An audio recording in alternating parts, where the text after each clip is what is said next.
विषयाची चिकित्सा केली आहे. प्रागुत्पत्ति आद्योत्पत्ति योनिरिति अधिष्ठानं लिंगानी अधिष्ठानांचा अर्थ काय लागतो? त्या टीकाकारांच्या टीकेचे अर्थ लावायला नवीन टीका करते. विषयाची उत्पत्ती ज्या ठिकाणी होते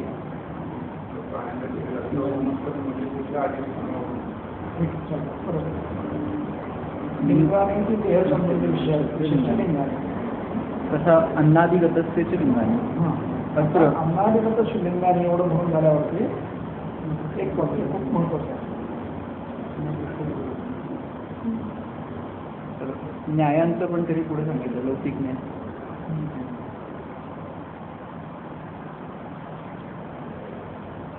तो म्हटलं गेलं इथे अत्र न अस्पृष्टा न अपृष्टा अत्र नास्पृष्टा गुरवो वदन्ति न्याय गुरवो वदन्ति इति न्यायात् शिष्यप्रश्नः उन्नेयः. म्हणजे काय? म्हणजे न पृष्ठ गुरु सुद्धा त्यांनी गुरुंनी सांगितलं, गुरु सांगतायत. ॲक्च्युली म्हणजे कसं शिष्यानी विचार म्हणजे हा संभाषण सारखा ग्रंथ आहे, तर आधी इतक्या वेळापर्यंत शिष्यानी विचारल्यानंतर गुरु उत्तर देतो. तर या न्यायानुसार की शिष्यानी विचारलेलं अनुक्त आहे, त्यांनी न विचारता गुरुंनी पुढे सुरू सांगायला सुरुवात केली तो विषय अशा अर्थाने न पृष्ठो अपि हे करण्यासाठी ना स्पृष्टा त्याच्यामध्ये न नकारात्मक आहे ना नकारात्मक. न अस्पृष्ट असं म्हणायचं का ना स्पृष्ट म्हणायचं? म्हणजे नकारात्मक ना वापरायचं आहे का न वापरायचं आहे? ना वापरला ना पृष्ठा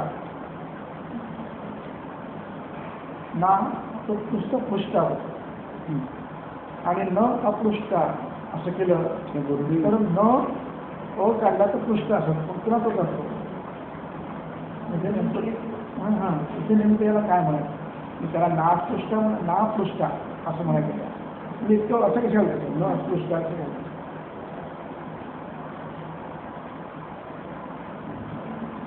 अत्र नापृष्ठा गुरवो वदन्ति इति न्याय शिष्यप्रश्नः उन्नेयः विषम च यत् अपि रोगाधिकारे फोन करून ठेवा. नापृष्ठाचा अर्थ कशाला लागतो? हे सुजितवाल्यांचा सखा ते चक्रपाण्याने नापृष्ठा म्हणून काय घोळ केलाय? न स्पृष्टा असं का नाही केलं?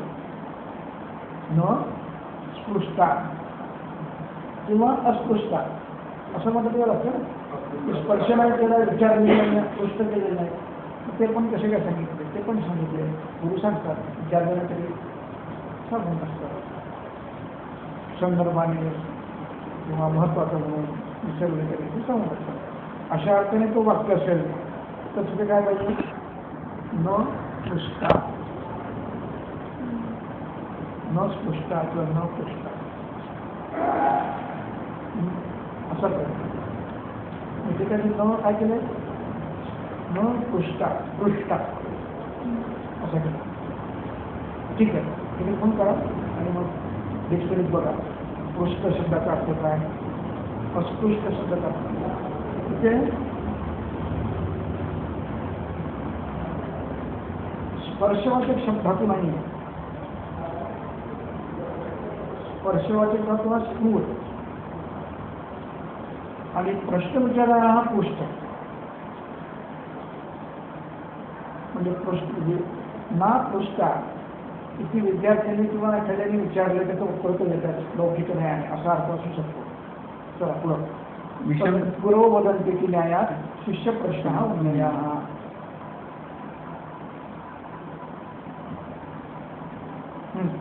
विषम च यत् अपि रोगाधिकारे न सूत्रितं साक्षात् तथा अपि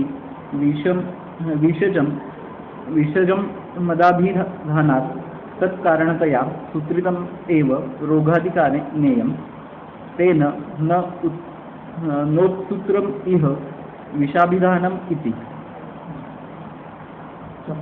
म्हणजे इतर ठिकाणी अग्निवेश प्रश्न विचारतो, ते अग्निवेशाने प्रश्न विचारलेला नाही. सरळ प्रत्येक काय म्हटलंय?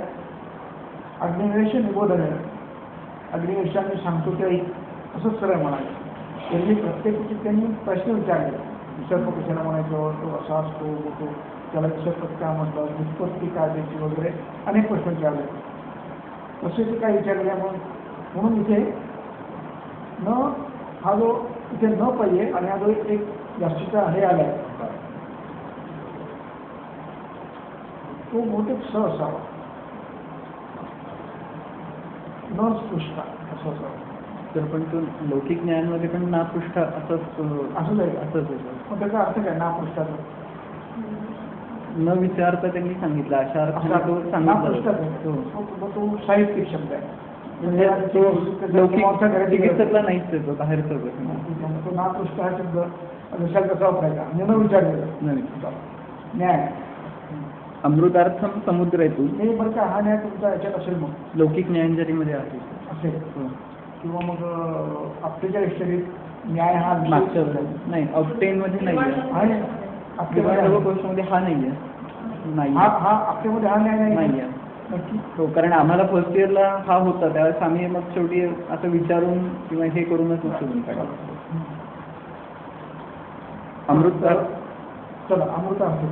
अमृतार्थम समुद्रेतून मध्यमाने सुरासुरै जज्ञे प्राग अमृतोत्तत्ते पुरुषो घोरदर्शनः दीप्त तेजश्च चतुर्दंष्ट्रो हरिकेश अनलेक्षणः जगद्विषण्णं तं दृष्ट्वा तेनासौ विषसंज्ञितः.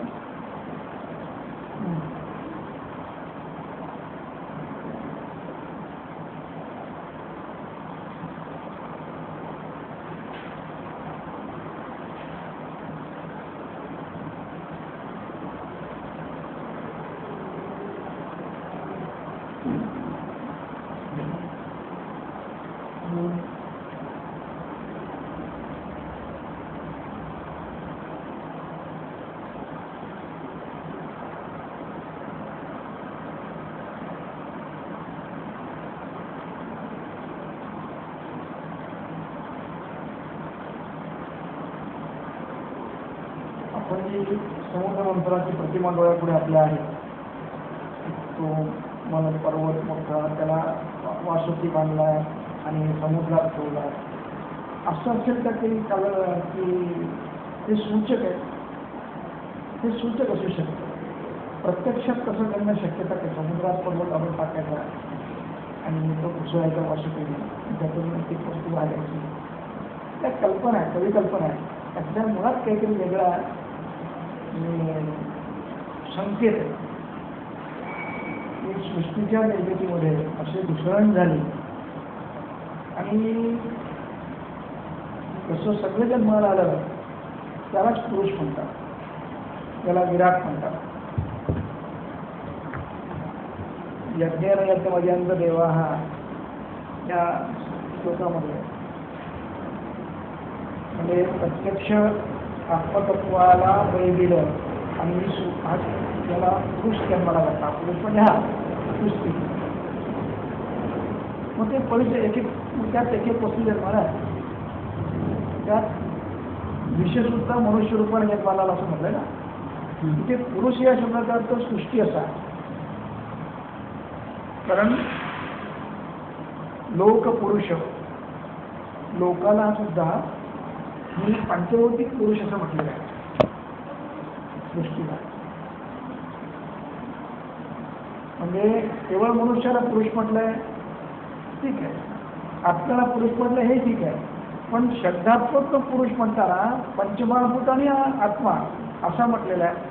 ही संपूर्ण सृष्टी त्यात समावेश करते.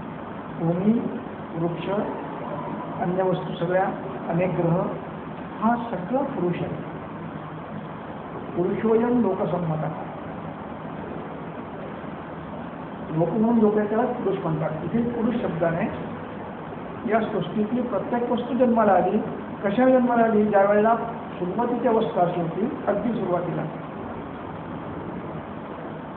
नासबीय सुक्त म्हणून एक सुक्त आहे. त्या सुक्तात सृष्टी निर्मितीची प्रक्रिया सांगितली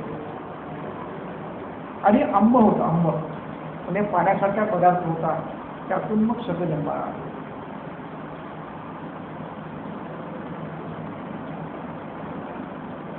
ते तुम्हाला कुठे मिळेल ते सांगतो.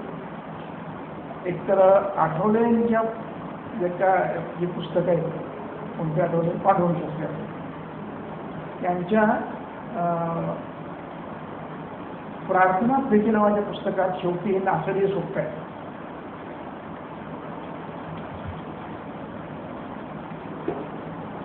त्यानंतर अनंत महाराज आठवलेंच्या संपूर्ण याच्यामध्ये नासडीय कुठेतरी एखाद्या ठिकाणी नासडीय सोप्पावरती व्याख्यानमाला आहे. आणि तिसरं म्हणजे पद्माकर विष्णू वर्तक प.बी. वर्तक यांचं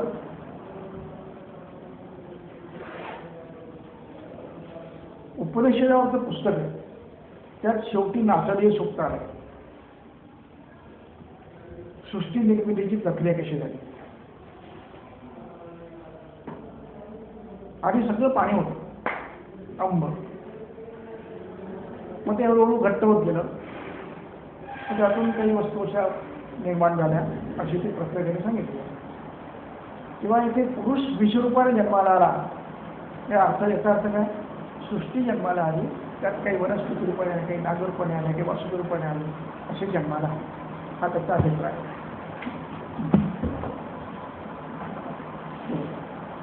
मध्यमाने सुरासुरही या सगळ्या सांकेतिक कल्पना आहे.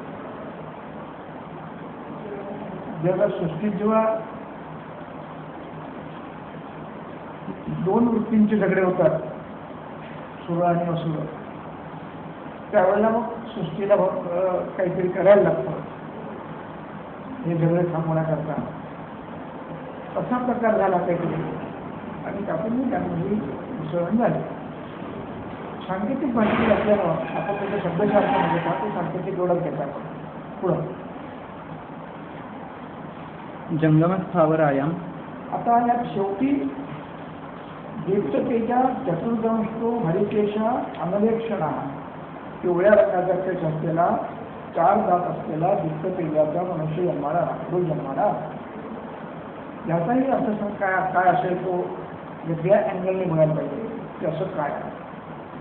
कदाचित एखादी अशी वनस्पती आली असेल जन्माला, सिंगल रंगाची आहे, त्याचे केस त्याच्यावरती केसा हे आहे, ते पिवळ्या रंगाचे आहे, असं एखादी वस्तू त्यावेळेला जन्माला आली असेल पहिली, त्याचं वर्णन केलं.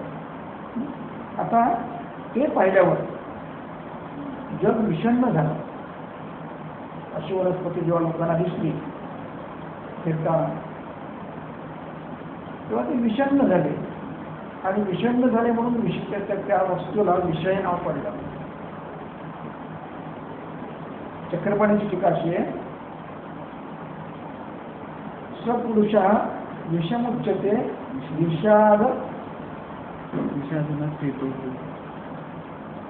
विषादनात देतो हो. त्यांनी विषण्ण केलं, दुःखी केलं, विषादन म्हणजे दुःखी केलं, आणि म्हणून याला ते विष म्हणावे. पुढचं वाक्य आणखी एक चांगलं आहे, एवंच विष शब्द निरुक्तीही उक्ता. विशेषब्द निरुक्ती उक्ता. अग्निवेशाने आत्रेयांच्या मुखातून ऐकलेली विषाची निरुक्ती या शब्दात सांगितली.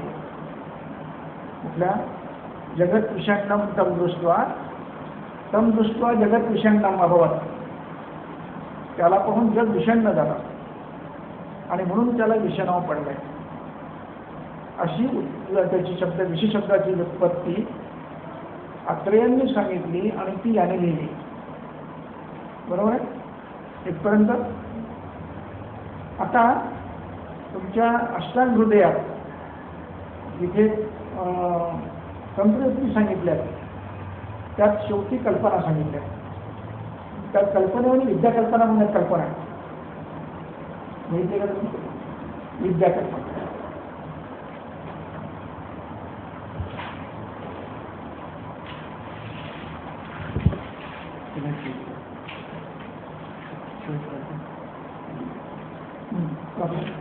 विद्याकल्पना नाम यथा सर्व विद्यानुगतार्थ निर्देशे सर्व विद्यानुगता उद्देशे शास्त्रकारस्य सर्वविद्या स्थानानुप्रवेशे शास्त्रकार एखाद्या शास्त्राचा जर अभ्यासक कोण असेल त्याला सगळ्या विषयांचा ज्ञान पाहिजे. त्यांनी प्रवेश केला गृहीतच धरायचं असतं.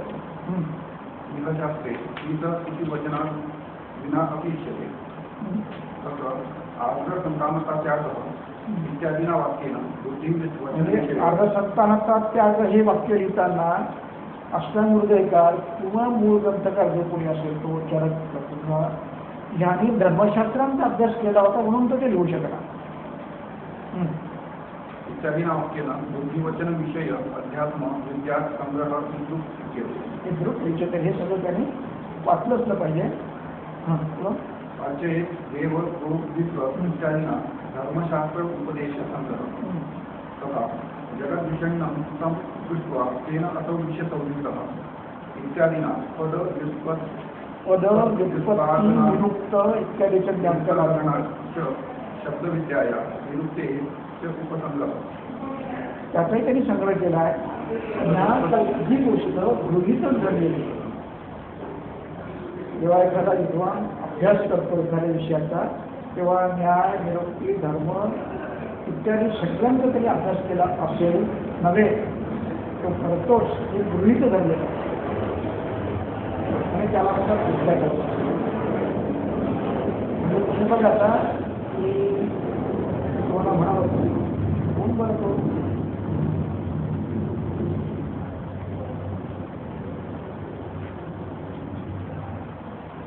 लीला होती का आपल्या ग्रंथातली लोक मला 64 विद्यांच्या आणि वेदांचं अध्ययन केलं माझ्या वडिलांकडे आणि म्हणून पुस्तक लिहिलं. सुश्रुत लिहितो की सगळ्या विद्यांचा तुम्हाला अभ्यास मराठी मध्ये अनुष्ठान मग त्यात पुढे मोठो सगळी शास्त्र शिकणं शक्य मग त्या विद्वानाकडून तो विषय समजावून घ्या.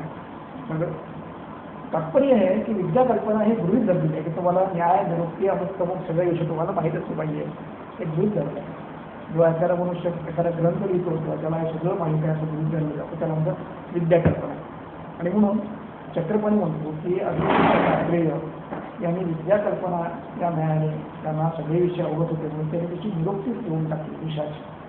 तर हा विषय चिकित्सा दृष्टीने महत्त्वाचा नाही आहे परंतु संहिता दृष्टीने महत्त्वाचं आहे. आता मला संहिताही कळायला लागलं संहितेत काय काय महत्त्वाचं असतं. तर जंगमादी विद्या कल्पना असं आहे. हो. जंगमस्थावरायां तद योन्यो ब्रह्मा न योजयत तद अंबुसंभवम तस्मात् की इथे कल्पनाच येते की त्या पुरुषाला त्यांनी जंगमाने स्थावरामध्ये योजना केली ही कल्पना. म्हणजे हे विष सृष्टी कुठेतरी सृष्टीमध्ये या सगळ्या याच्यामध्ये विष जन्माला आलं. हे विष कसं होतं पिंगल रंगाचं होतं आणि मग त्याची योजना काय करायची त्याला पुरुष म्हटलं. सृष्टीतल्या प्रत्येक पदार्थाला पुरुष म्हणतात. पंचभौतात्मक उत्पत्तीला पुरुष म्हणतात. मग त्याची योजना कुठे केली मग जागोमात काही ठिकाणी केली काही ठिकाणी दुसरा कुठला जागोमात स्थावरात केली. ही योजना प्रज्ञेने केली. म्हणजे काय झालं हे निर्मितीची प्रक्रिया आहे आणि निर्मिती प्रक्रियेची सगळं निर्माण झालेलं आहे सृष्टीच्या पुढं. ब्रह्मा नियोजयेत ब्रह्म्याने त्याची योजना केली. तद अंबुसंभवम तस्मात् विविधं पावकोपमम् अष्टवेगं दशगुणं 24 उपक्रमम्. तत् अंबुसंभवम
त्याचा अर्थ लागतो का? तस्मात मग अंबुसंभवम तस्मात द्विविधम. तर अंबुसंभवम तस्मात द्विविधम. दोन प्रकारचे सांगितले ना तसं, जे अंबुमानाचं हो. ते अंबुसंभवच्या कारणाचे मी सांगितलं ते पाण्यापासून उत्पन्न झालं आहे समुद्रमंथनातून, म्हणून त्याला अंबुसंभव म्हटलं. अंबुसंभव आहे आणि म्हणून दोन प्रकारचं झालं.